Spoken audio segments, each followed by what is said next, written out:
Hello everyone and welcome back to Just Finish Coding. I'm Sriram and this video is part 3 of our color switch series which we're making on Scratch 3. In case you've not watched parts 1 and 2, I will leave a card for you right here. By the end of this video, your game will have the scrolling obstacles along with their animations. This video will also set the stage for future level generation and design. Let's start by heading into the obstacle sprite and creating a bunch of variables. Similar to how I created the variables with the ball, I'll be having my private variables for the sprite alone in lowercase letters and the public variables with uppercase letters. The first variable is called clone for the sprite only. Then let's create obstacle clone y for all sprites. Then we can create double for the sprite only, then X for the sprite only, then Y for the sprite only, then score increased for the sprite only, then rotation speed for the sprite only, then block for all sprites, and finally C1 for all sprites. Now that I'm done creating the variables, I'll explain what each of them does. The clone variable is going to be an indicator of whether the object in question is either a clone or not. The obstacle clone y variable is going to indicate at what point we have created a new clone, and thus we can set the object's y value appropriately. In our completed color switch game, we'll be having different obstacles and some of them would be having two obstacles. So for example, we could have a circle within a box. Such obstacles are going to have their double value set to yes, while other obstacles such as let's just say a simple plus is going to have its double value set to no. The X value and Y value I've already done in the previous video, so I don't think I have to explain them again. Finally, the score increased is going to correspond to whether we've already increased the score or not. This variable is going to be set for pretty much all the clones in this video to 0, and we'll only be modifying this when the time comes to change the score. Rotation speed is going to be used to determine how fast the object is rotating. The block and C1 are going to be various counters that are going to be used in random to decide on what costume to use and what direction the costume should be rotating in. Okay, now let's do some actual coding. I'm going to start with a when I receive init, and when we do so, I'll set the clone value to be no, since this is the sprite we're dealing with. After this, I'll make sure I hide the sprite, and I will also set the obstacle clone y value to be 60, since the first clone is going to be created a little above the starting point of the ball sprite. At this point, it's important to note that the init message will be broadcasted not only when the game is started, but also when the game restarts. This means that when we do restart the game, we'd be having a bunch of clones, and when we create new clones, we'll be overlapping them on top of existing clones. This is going to completely mess up our score and therefore our game. In order to make sure this does not take place, what we can do is delete all the clones when we do receive init. However, there is one small problem.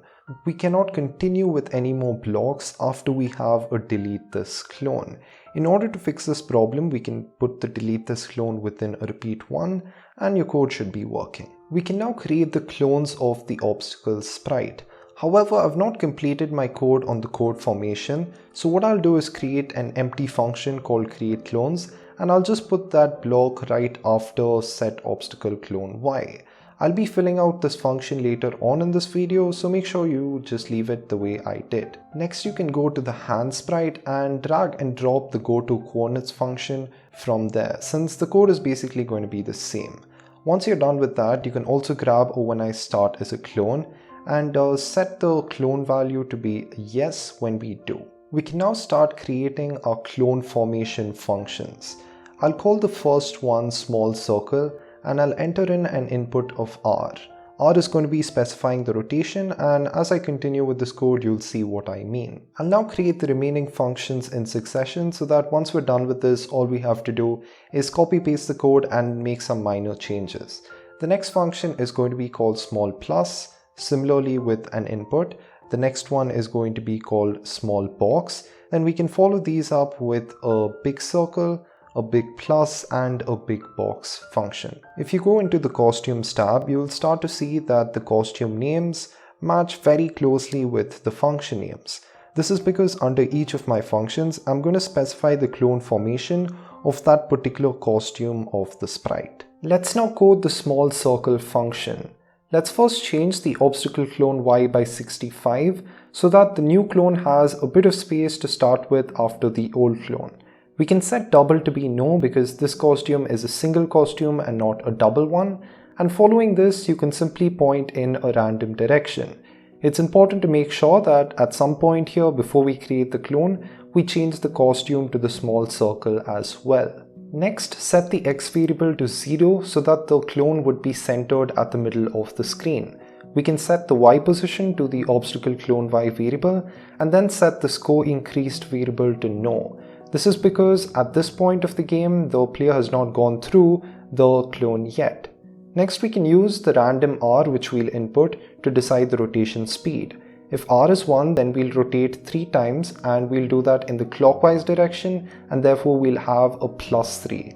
Similarly, if r is not 1, we can set rotation speed to -3, indicating an absolute value of 3 in the anti-clockwise direction.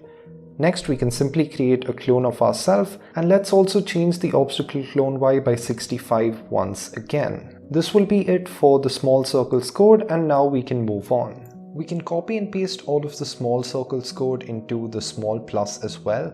However, we do need to make a few changes. First, we can change the obstacle clone y by 70 on both sides, and then we can also change the costume to be the small plus. We also need to make sure that the x-axis is properly aligned. Unlike the circle, the x cannot be 0 because if the ball passes straight through the plus, it's going to go through the middle, which is not a defined color. Therefore, the plus needs to be aligned either to the left or to the right, and that we can do based on the rotation. So in case r is 1, we can set x to 30, and in case r is 2, we can set it to -30. We can copy and paste all of the small pluses code into the small box, and we can make sure that the x is aligned to be 0 once again, since the ball can pass straight through the small box. We can also make sure that the obstacle clone y changes by greater number like 80, and finally we need to make sure that the costume is set correctly to be the small box. For the big circle, we can copy and paste the small box code, and we can do the usual changes. We can change the costume. We can also change the obstacle clone y by 90 instead of 80. As far as the big plus and the big box are concerned, we can copy our small circles code, and we can once again make the required changes with the costume and also with the obstacle clone y, just setting them to be 120 instead of 65. Let's get back into our create clones function.